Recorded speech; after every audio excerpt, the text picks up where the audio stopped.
محترم ناظرین و سامعین، السلام علیکم۔ آپ سب کو خوش آمدید کہتی ہوں اپنے چینل سعیدہ وائس پر۔ آج کی یہ کہانی بھی آپ کے دل کو درد میں مبتلا کر دے گی۔ کیا انسان دولت کی لالچ میں اتنا اندھا ہو سکتا ہے؟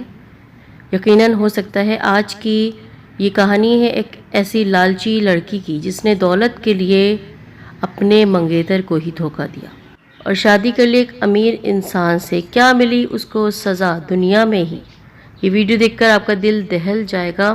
چلیے بڑھتے ہیں اپنی ویڈیو کی طرف، اور یہ کہانی سننے سے پہلے ہمارے چینل سعیدہ وائس کو سبسکرائب کر دیں، اور سبسکرائب کرتے ہی بیل کے بٹن کو ضرور دبایا کریں جس سے آپ کے پاس ہماری اپلوڈ کی جانے والی ویڈیوز کے نوٹیفیکیشنز پہنچتے رہیں۔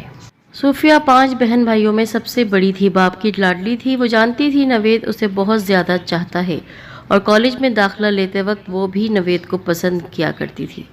اس کا چچا زاد بھائی تھا نوید۔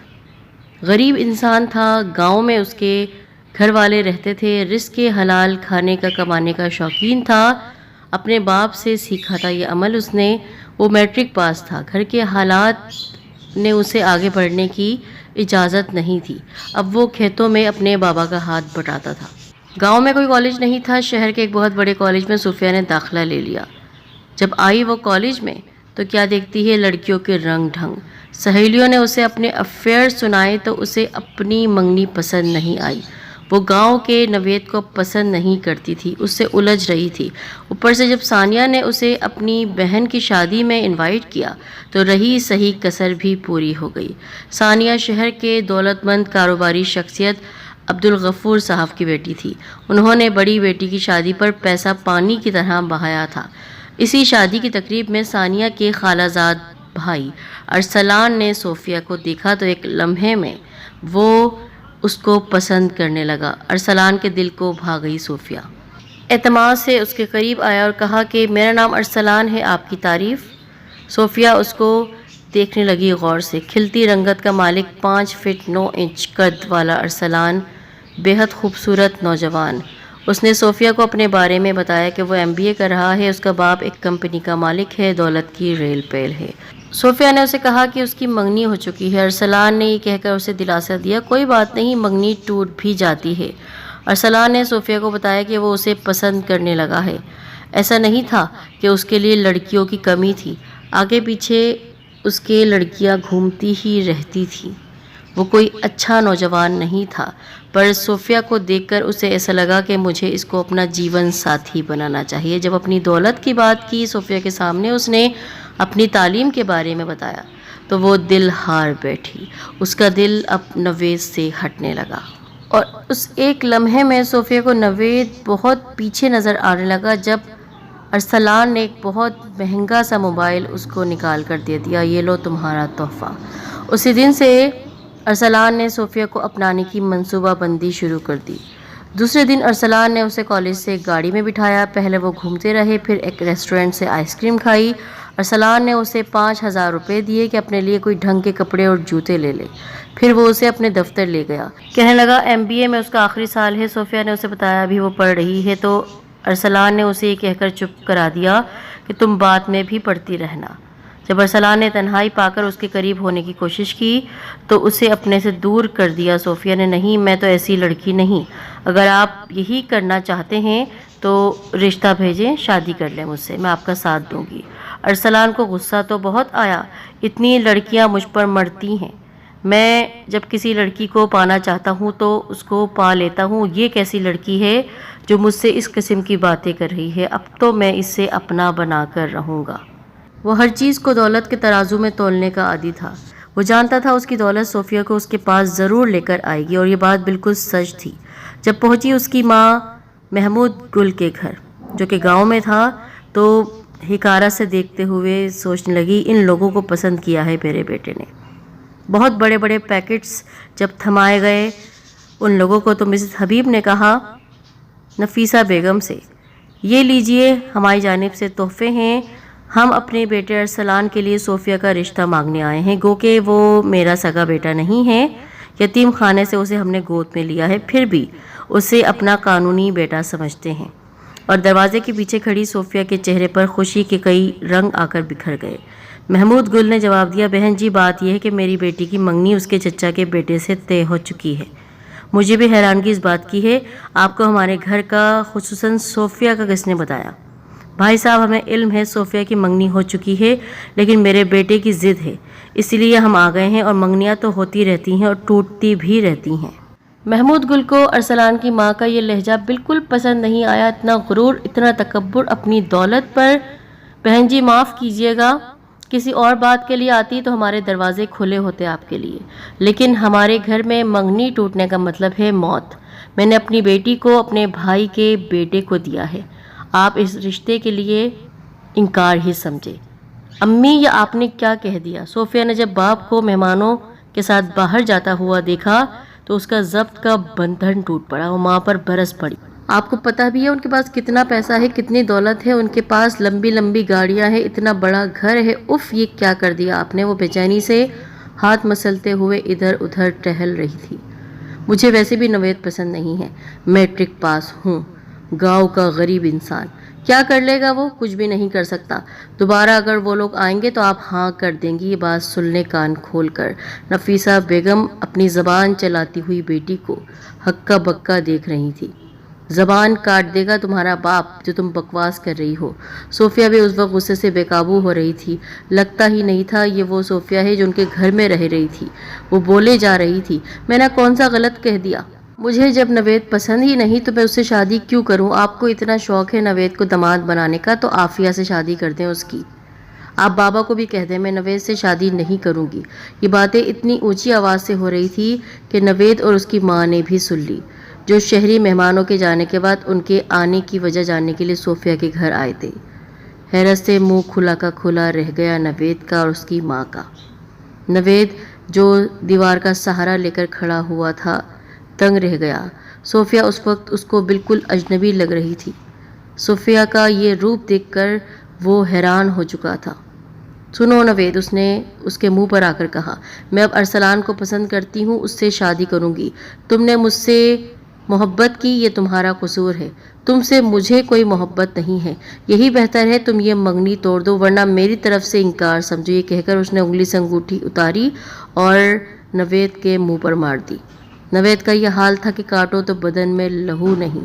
محمود گل نے پیار سے سمجھانے کی کوشش کی، یہاں تک کہ دھمکی دی کہ کالج جانا بند ہو جائے گا تمہارا۔ تو صوفیہ نے کہا، اگر میری شادی ارسلان سے نہ ہوئی تو میں خودکشی کر لوں گی یا گھر سے بھاگ جاؤں گی۔ دولت کے پیچھے نوید جیسے ہیرو کو چھوڑنا حماقت ہے صوفیہ۔ لیکن صوفیہ کی آنکھیں تو دولت کی چمک سے چندھیا گئی تھی، اسے کیا نظر آتا کچھ، اور وہ اپنی زندگی اب برباد کر رہی تھی ارسلان کے پیچھے۔ ماں باپ چپ ہو گئے، اپنی عزت جو انہیں پیاری تھی، اور یوں طے ہو گئی صوفیہ اور ارسلان کی شادی۔ نوید کے لیے وہ بہت اذیت ناک اور بہت ہی تکلیف دہ دن تھا۔ سارا دن بیٹھا پتہ نہیں کیا کیا سوچتا رہا۔ اسے اتنی محبت جس کے ساتھ تھی، بچپن جس کے ساتھ گزارا، وہ آج اسے دولت کے چکر میں چھوڑ گئی کہ دولت اتنی ہی اہم ہوتی ہے۔ صوفیہ کی آج بارات تھی، سب کے دل بجھے ہوئے تھے، اداس تھے۔ رخصتی کے وقت جب دلہا دلہن کے ماں باپ سے ملنے کے لیے آگے بڑھا تو نوید کی ماں جو خدا جانے کہاں سے نمودار ہوئی، اور جو جملے اس نے کہے ان جملوں نے ساری محفل کو حیران پریشان کر کے رکھ دیا۔ وہ ارسلان سے کہہ رہی تھی اور صوفیہ کو نفرت سے دیکھتے ہوئے اس نے کہا، اللہ کرے جس دولت کے بل پر آج تم دونوں نے میرے بیٹے کی خوشیاں چھینی ہیں، چھین کر جا رہے ہو، وہ دولت تمہارے کسی کام نہیں آئے، تم تڑپ تڑپ کر مرو۔ وہ وہاں سے یہ الفاظ کہہ کر جا چکی تھی، بد دعا اب لگ چکی تھی ان دونوں کو۔ صوفیہ سمجھ رہی تھی اس نے جو حاصل کیا ہے وہ ہمیشہ اس کے پاس رہے گا۔ دولت کے لیے کیا کوئی اتنا اندھا بھی ہو سکتا ہے؟ نوید جو اس سے اتنی محبت کرتا تھا برداشت نہیں کر پا رہا تھا یہ صدمہ۔ وہ تو کھو گئی تھی اپنی محبت میں، سمجھ رہی تھی میرا خواب پورا ہو گیا، اب اس خواب کو کوئی چھین نہیں سکتا، میں جو چاہے حاصل کر سکتی ہوں۔ نوید برداشت نہیں کر رہا تھا۔ کمرے میں جب وہ آ گیا تو اس کی ماں بہنوں نے کھانا کھلانے کے لیے اس کو کتنی بار بلایا، اس نے انکار کر دیا۔ وہ کمرے میں خاموشی سے لیٹا ہوا تھا۔ صدمہ اس کو اتنا لگا کہ کیا دولت اتنی بڑی شے ہے؟ میں اس کے قدموں میں رکھ دیتا دولت، میں پڑھا لکھا نہیں تھا، اس کے خاطر سب کچھ کرتا، وہ ایک بار کہتی تو، لیکن رات کے 1 بجے اس کے سینے میں اچانک درد شروع ہو گیا۔ یہ اتنا تیز تھا کہ اس سے ہلا بھی نہیں جا رہا تھا۔ اس نے مدد کے لیے پکارنے کی کوشش کی، اس کے منہ سے آواز بھی نہ نکل سکی۔ اس کی ماں نے کہا، بیٹا سمینہ جاؤ بھائی کو کھانا کھلا کر آؤ۔ اس کو اس وقت بھی پوچھا تھا پر اس نے کھانا نہیں کھایا تھا۔ سمینہ جب کمرے میں آئی، روشنی ناکافی تھی اس وقت۔ اس نے بٹن دبا کے لائٹ جلائی تو الٹے پاؤں بھاگی۔ اس کی چیخوں نے ماں باپ کو پریشان کر دیا۔